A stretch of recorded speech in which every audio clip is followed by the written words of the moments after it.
Greetings and welcome to the Healthy Sales Chick Show. I am Nancy White, the host of this show, and here we talk about our healthy mind, our body, and our spirit. And everything that we do either nurtures that or takes away from it. As my dear friend Paula Fellingham always says, we welcome you with open arms and open hearts. I have a question for you. Do you think that your cells might need a little refreshing from head to toe? Well, this is a place where you can come and learn about amazing things. And I love having awesome guests that are talented and experts in their field. And tonight we have Lissa. I love her last name too, is Figgins. And she is an incredible woman. And oh my gosh, does she love helping other women. And that hasn't always been the case. But sometimes, we have to come across some people that are doing amazing things for other women, sewing into their lives without any ulterior motives. And Lissa is one of those people. Welcome, Lissa. I'm so glad that you're going to spend some time with us. Nancy, thank you so much. Time is precious, and I'm honored that you invited me to be here and that others are listening in. Well, I'm going to share with our audience a little bit about Lissa.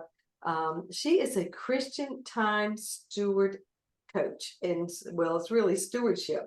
And I bet you haven't met another one of those, but also we're going to touch on some topics about the busyness is not a calendar issue, taking time to rest, which is so important. A lot of people, especially in this country, are walking around pretty much drunk from the lack of rest and good sleep, and also permission to fill your cup first. But just a little bit of information before we start this amazing conversation with Lissa. Again, she also is a host of the Redeem Her Time podcast, and she is on a mission to shift the way busy midlife entrepreneurs approach time so that they can finally stop, don't you love it, chasing the clock and their to-do list.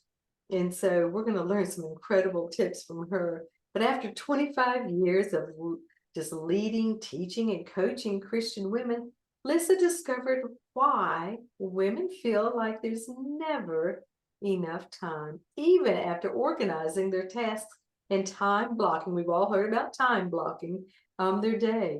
But because the problem is not a disordered calendar, it's rooted in a disoriented heart, a disordered heart.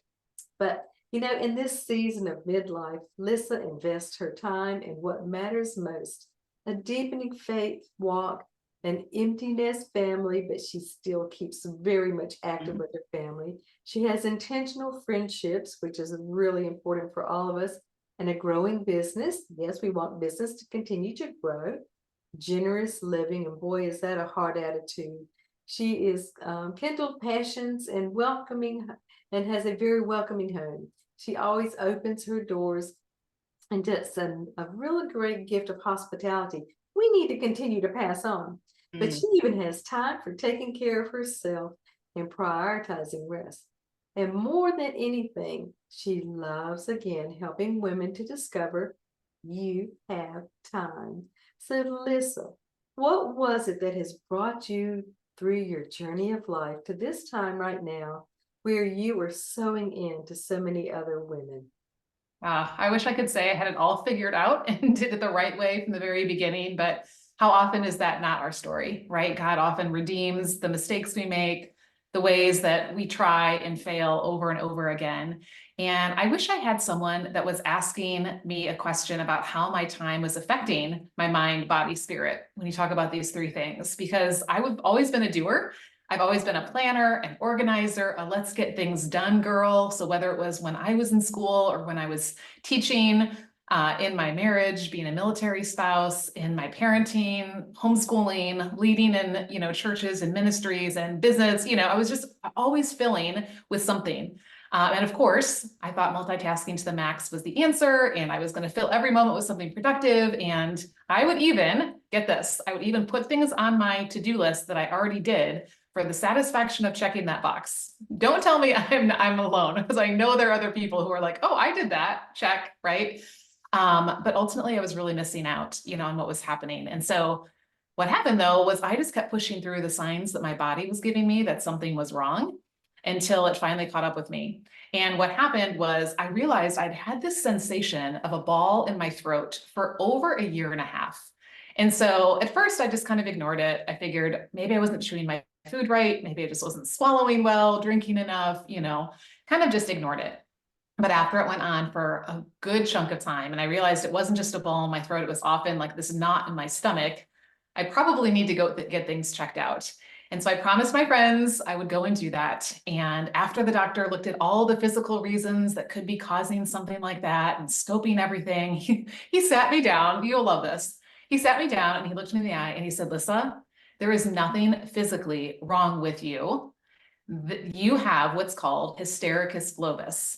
So globus means this ball sensation, and hystericus means crazy, right? That's where they get like hysterectomy, because back in the day, they thought that women in midlife were just crazy when they were starting to act and feel different and things like that. And so essentially it was this anxiety of my always doing that had caught up with my body, my mind, and my spirit, and was causing not only this physical response, but also, just always this feeling of angst. And so it was through that season that I finally put things down. I finally started listening to what God was saying. My dad sent me a book that was really life impacting. And I started learning about what it looked like to look at my time as a gift to receive instead of something I had to chase to try to control before it got away from me.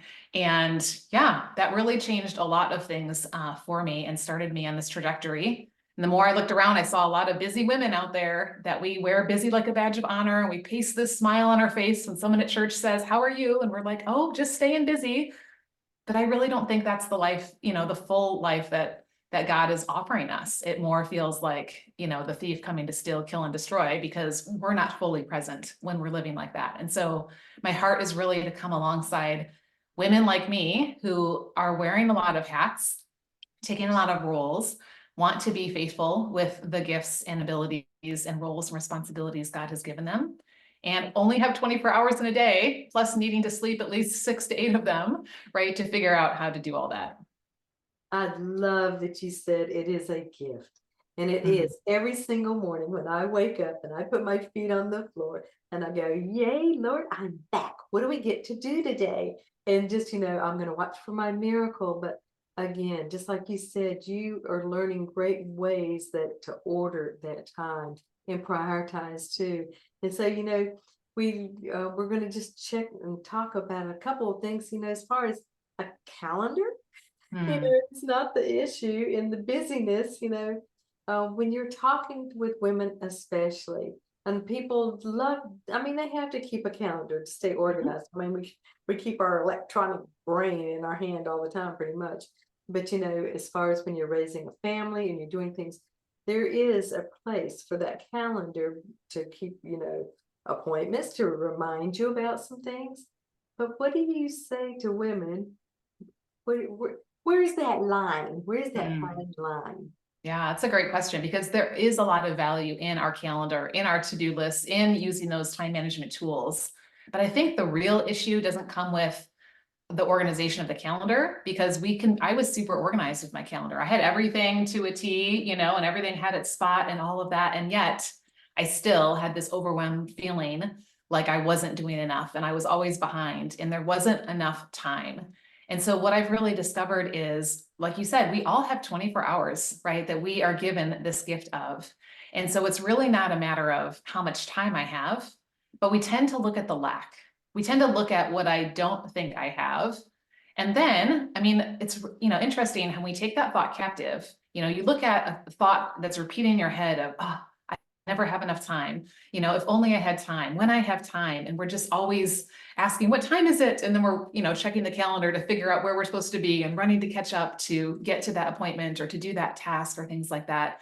It leads to that feeling of anxiety and worry and stress and overwhelm. And then that leads to either a lot of doing or a lot of not doing, because sometimes we just say, "Forget it. I'm exhausted. I can't do anymore." And it just keeps us in this stuck pattern when we're always looking at the lack and looking at what we don't think we have, instead of like looking at our time as a gift. This 24 hours that God lays in front of us every day and receiving it with gratitude, right? I mean, just like the Israelites, I oftentimes equate our time with the manna that he gave to the children of Israel, right? And they complained. They didn't think it was enough. They didn't think it looked the way they wanted it to or tasted the way it wanted it to. And yet they had to trust that God was giving them exactly what they needed, and it was enough for what they needed for that day. But they grumbled, they complained, and it didn't make things any better, right? I think the same thing They happens with spent our 40 time. years. They spent 40 years and it could have taken them a week.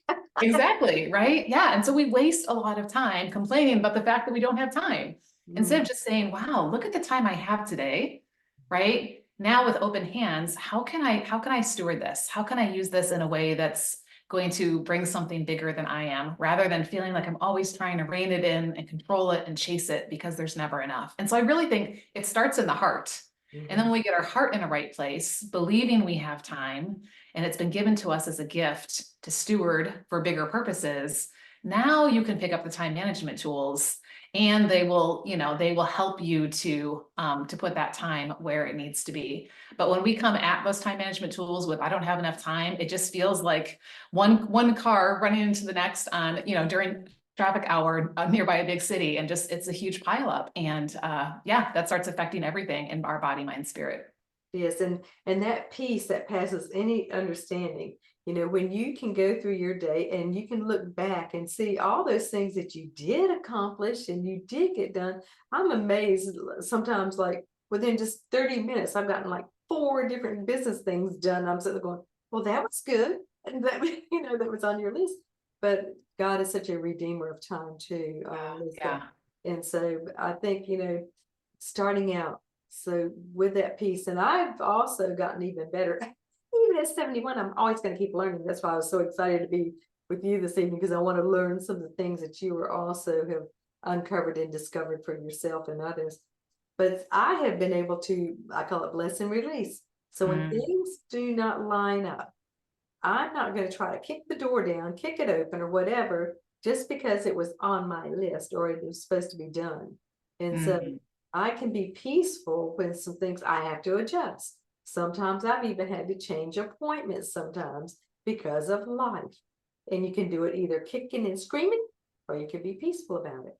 Yeah, and it makes such a difference, right? One is a waste of time, and the other is saying, okay, how can I take the time I have and use it wisely? And that's why I think it's a heart issue first, because it's about how we're approaching it. So yes, be having gratitude even for the interruption, right? Because so often we hold our plans so tightly because we've spent time on them and we think they really matter and they're important. And then, like you said, life happens. And so we can really see where our heart is when those interruptions come. Do I react and watch out? You might hear the brunt of that. Or am I just able to, like you said, gently respond and say, okay, I'm just going to realign. I'm just going to, recalculate or, just like the GPS says, recalculate. exactly, right? Yeah. Yes. And that's Uh, okay. We still end up, getting to the same place at the end of the day, right? Most of the time. If it truly mattered, we'll find a way and God will make sure that that opportunity doesn't get missed. yes, and you said at the end of the day, and we're going to talk about rest, our recovery time, and that's so important, especially for women, and helping those cortisol levels level out. And if people are waking up between 1 and 4, it's usually stress. So you look at some healthy ways to counterbalance and combat that. So tell me, and I know, how important rest is. And we made that remark about a lot of people are walking around legally drunk because of the lack of rest. Right. Yeah. Yeah. We're sleepwalking, right? And we're not really fully awake and aware and all of that. I mean, he invites us in Matthew 11 to come to him, all of us who are weary and heavy laden, right? And so that we can find rest, there. And so I really believe that that rest, is not just physical, that it also needs to be mental, emotional, and spiritual. I'm reading a really good book right now called Tired of Being Tired, by Jess Conley. And she talks about the 4 different kinds of fatigue. So often we just think it's a physical thing. And then we lay down to take a nap And then we either can't fall asleep because our mind is going, because it's really a mental, fatigue, or we're trying to process this emotion, or we're really, struggling with something that's more of spiritual nature. And we get frustrated that we don't feel rested. And so that first step is really paying attention to what our body, mind, spirit is needing, and what kind of rest is going to be best for it. One of the things that I find that women don't do a very good job of is preparing to rest. Mm. So when it comes to, the beginning of the day, so many of us have some kind of a morning routine that, eases us into the tasks of our day. Hopefully we are getting beyond the great reaching for our phone first, because we know that that is not restful. And all the things that that's going to bring. But one of the things I find that a lot of women don't really think about is how they end their day. And needing to have that time to refill after it's probably a long day of pouring out, depending on the season of life you're in, the different, roles and responsibilities and demands that have been on your time. So often we're scrolling, we're binging, or we're working up until the time we go to bed, right? So our body, our mind, our spirit are on overdrive all the way up until this time that we put our head on a pillow. And then we wonder either why Why we don't can't go to fall sleep? asleep, or why we're waking up at, like you said, 1, 2, 3 o'clock in the morning, and then our body is trying to kind of bring things down, from the day. So that's one of the things that, I teach women to do, is having a refill time in the beginning of our day, because we need that to fill up before the day. And then, just like those devices you mentioned, those phones we carry around, at the end of the day, what do you have to do with them? You have to plug them in, because they need to recharge. And so making sure that we build in some of that buffer time between when our work responsibilities are done, whether that's business things, whether that's family things, whether it's household things, and when we're going to bed. And in that in-between time, thinking about what is going to recharge my body, mind, spirit. Because like I said, scrolling and binging, even though we may feel like we're not working, is really not refilling. It's really not resting and getting the body to rest. No, And you're so still that's really making, one thing we talk about. yeah, you're still making an effort. I loved your little analogy too about your phone, because when I plug my cell phone in at night, I silence it, and that's Mm. one of the things for that quietness. And I do have an evening routine also, because I think it's so important to start the day with gratitudes and end the day with gratitudes, but have that quietness and to be able to get still. Some people can't handle quiet. They can't handle, Mhm. they're always having to have, something going on in the background or whatever, but I love peace and quiet. Yeah. And So, sometimes it can be, gentle music or something like that, but just thinking about what is it that's not keeping my brain, my body always going.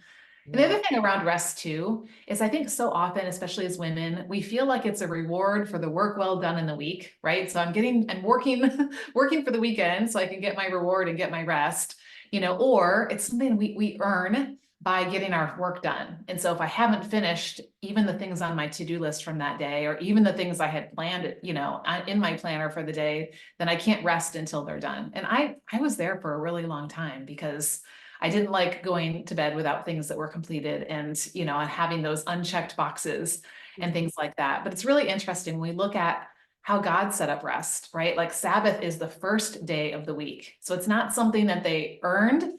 And my friend pointed this out to me a few months ago that I'd never really noticed. Adam and Eve's first day on the job, the way they spent their time that very first day was resting. It was Sabbath. It was not working and doing all the tending and the cultivating and the naming and all the things that needed, to be done, or that God was giving them to do in the garden. It was resting first. And that was what prepared them for the week. And so I think that's a different heart shift around rest as well, that it's not something we're trying to earn, but that too is a gift that we are given. And it is what allows us to then pour out and do the things we're called to in the rest of the week. Absolutely. And I'll remind the Lord, I'll say, you give sweet sleep to those that you love. Mm. And I want to receive it because I know that you love me, because you made me. It's like, but I think it's good, for us to even remind him about, that sweet, peaceful sleep. And I also pray, sweet dreams or no dreams. He knows. But I think it's really important. I love what your friend shared with you, because I do take, the Sabbath day is that day, but I'm going to start looking at it. Well, I really look at it as a Sabbath day, the day of rest, but I guess I've never really thought of it as being the first day. It's always seemed like Monday's our first day, but that's a good way to look at it.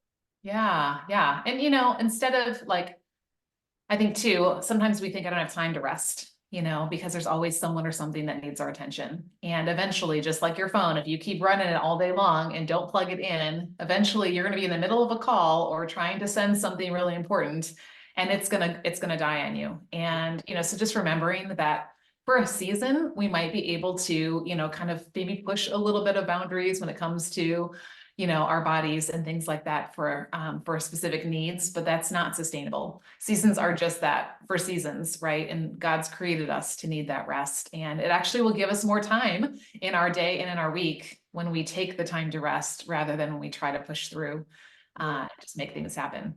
Or even multitasking so much. Now, there is times that you can do a little multitasking. I used to tell my children, I say, you can scrub the toilet and do something else at the same time. That multitasking is okay. But anyways, yes, I think people do not observe and realize how important rest is, especially for emotional rest. Listen, because that unrest for emotional really will take a toll on you physically. And I think too, mentally, especially for women, when we're always trying to coordinate things, we're thinking about all these different needs around us. We're trying to make sure everyone has, what they need and gets to the places they need to be and all of that. I think it goes along with the emotional, just our brain is always working, even if, it's not putting it in a planner, it's always thinking about the next thing and how to prepare for that. And so finding ways that we can kind of let ourselves not be on duty all the time is really, really healthy and a great investment of time. Absolutely. And so Lissa, how do you fill your cup? Because everybody does it differently, and it's not always the same over and over again, but how do you really love just filling your cup and where you can tell the difference before and after? Yeah, well, I've learned over the years that it comes with starting my day off slow. I used to jump into, even if I was spending time with the Lord and exercising, it was literally this regimented, one thing just right up against the other, and it didn't give any space for that quietness and for just kind of paying attention to what God was doing, to what I was needing, to what the day, was going to hold and things like that. And so having that quietness and just being still is a really helpful thing for me. Of course, I'm not grabbing my phone, and that's been something I've learned over the years as well. Once you grab it, even to sometimes check the weather, you see that other notification, or you start thinking about this thing, or then you rabbit trail over somewhere else. And so, I'll grab my Bible and my journal and whatever book that I'm reading and my cup of coffee, and just spend that time and linger over it, not rush it. And it makes such a difference. And then I love listening either to worship music or to a good podcast or something like that while I'm getting ready. That's one multitasking I enjoy doing, because it helps just to kind of fill, my mind with some good things while I'm taking care of my body and getting it ready for the day. So that's what my mornings look like. And of course, a little bit of movement in there, because I know if I get right out of bed and head to the couch with my favorite spot with my coffee, I'm probably going to be, closing my eyes a little bit. So you make sure I do some stretching and some, or some things that are just kind of moving my body and getting me going and that type of thing before I head into that. And then in the evening, again, it's that unplugging. It's a good book I'm reading. I've been using an examine practice where you take some time. It can be really short to just look back on your day and look and see like where God was at work and what things were answers to prayers and what things were happening. And so that's been a really neat refilling way to, like you said, it's easy to focus on all the things that didn't happen, but to take time to intentionally look at what things, he did do, and that were, really exciting or helpful or new that day, and recording those. And then it's something to go back and look at, which I always enjoy that as well. That is fantastic. So do you do other things? I know that's a wonderful daily feeling, but sometimes like even with you and your group of women and the support and everything that you're doing, and you're sometimes working from project to project. So how do you reward yourself, Lissa? Yeah, well, Or maybe you don't want to use the word reward. Right. It's okay. It's good. I actually think that that's something we should do. When I work with women on some of their goals, I say, what's your reward when you get to this? for putting, the intention towards this and what are we working towards. I know for me, like being outside makes a big difference. It just kind of refreshes me. It gets me moving. It gets me away from a screen. It gets me away from producing, something for someone else and just enjoying the rhythms of God's creation and all of that. And also because I work so much from home and, virtually as a time stewardship coach, just connecting with people, having a cup of coffee in real life, like with, across from each other is so refreshing and refueling for me. Just because, that refills my soul and helps me feel like, I'm making true connections with people.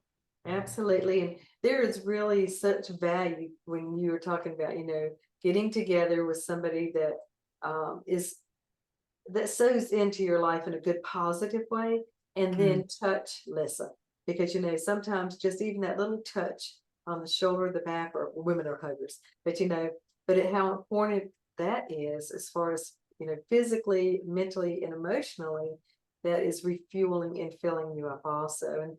And I can remember even when my son was little, and he'd start getting a little crazy and rambunctious and everything, and I would just put his little face in my hands, and I'd look in his eyes, and I would just say, God created you as such an amazing little guy, and you've got so many gifts and talents, and I'm so blessed that I get to be your mom. And I'm telling you, it's like giving them a chill pill. It's like you just have to have that focus, refreshing and renewing, even when it's with children. We're just bigger children. Right? We need to be reminded that too, for sure. Or hearing it as well, like you said, is feeling that. So I love that. Oh my goodness. So tell us some other things that you love doing with your group too, Lissa, because you have a variety of women in your community. So what are some things that you hear a lot about, that's sort of across the line that, it keeps coming back. It doesn't matter where they're from and how old they are. Mm. Yeah, I think the one of the biggest things I hear is just this desire to be present in the season they're in. I think there are so often we feel like we're constantly distracted. We're always, we're in two different places because we have a virtual world, we have an in real life world. We really want to, be present with the things that matter. And so it's really been fun to walk through this process with women in different seasons, especially of midlife, where different transitions are coming up or different needs are coming up. And then talking about how do we adjust where our time is going based on the needs of that season. And so that's something we have a lot of conversation around, and conversation around how do we pay attention to the different areas of our life. So I talk about 8 areas of our life: our faith walk, our family, our friendships, our work, service, or business, our stewardship of resources, our wellness, our passions, and our dwelling. And what I have found, and what so many women, we have these conversations. We're reading this amazing book right now called Becoming Sage about these different areas of our life in midlife, is that sometimes when we don't pay attention to them, one day they demand our attention. And it always costs us more time, more energy, more money, more stress, more emotions, right? Of everything. So we've been having some really deep conversations around these different areas and just looking at what our needs are in this season of our life and what simple things we can do to pay attention so that things don't get so off track in one area that it throws everything else off. And so I love having conversations around the things we're reading when it comes to, how we're investing our time and how we're then better able to show up and be present to what God has called us to in the season that we're in. Absolutely, because that reaping and sowing always works. And Exactly. sometimes we think, oh, I haven't seen the fruits of my labor, or I haven't seen whatever it is. And Mm. you continually keep sowing in goodness, and you keep sowing in the things God has called you to do using your gifts and talents. And Mhm. you don't have to be so concerned about how the harvest is going to be coming in. It will. It will. You're right. And again, the great news is that when we're doing it with God, it's not all on us. Yeah. It's not all my effort and my ability and my perfect planning that makes the fruit come. It's me trusting that in his hands, and he brings the fruit. That's out. I knew our time was going to fly by, and maybe sometime a couple months later we'll have you back again for a return, because we definitely just touched on a few things, Lissa. So, any other tips, and how can women really get in touch with you the easiest way. Yeah. Well, one thing I would just leave with you. I love I recently was looking up a verse that's very special to me, Ephesians 5:16. And I like to look at things in different translations sometimes. And here's how they read it. And I have this on a note card right by my computer. So I'm grabbing this. It says, take full advantage of every day as you spend it for his purposes. Like, what a different way of looking at our time. This is a gift. I get to take advantage of this. I get to spend it. How am I going to invest this today for a purpose that's bigger than me? Right. I think when we can have that heart posture towards our time, it makes such a difference then in what we say yes to and what we don't, and where that time and attention is going. So that's from Ephesians 5:16 in the Passion Translation. But if you want to hang out with me, I would definitely invite you to come check out the Redeem Her Time podcast. That's where we talk about how our faith affects how we use our time and the fruit of it. And so I love hanging out over there. And in the show notes, I have a link to my free community, which is a special place where you get to have lots of conversations around how we're implementing the things that we're learning into our lives, whether it's in our personal lives or whether it's in a business or relationships and things like that. So if you head over to redeemhertime.com, you can find all those links, or just go straight to the podcast on any platform that you choose. Absolutely. And she even has a gift for you, ladies. So make sure you check it out and find your surprise gift. So Yeah. yes, and Lissa, thank you again so much for your time. And I encourage everyone, check out some of the other Win-Win Women TV shows. We have got amazing show hosts, variety of different subjects where you'll become encouraged, enlightened, educated, inspired. And come back and join us at the Healthy Sales Chick show next Wednesday at 7. And if you even want to connect with me, go to my website, thehealthysaleschick.com. And I've got a couple of fun little things there that are self quizzes. But I would love to find out what you're doing to take care of your self-care and celebrate that. And if there's areas that you would like to have some tips or suggestions, I would be more than happy to do that too. Lissa, thank you again so much for your valuable time and being with us. Thank you, Nancy. What a gift. Mhm.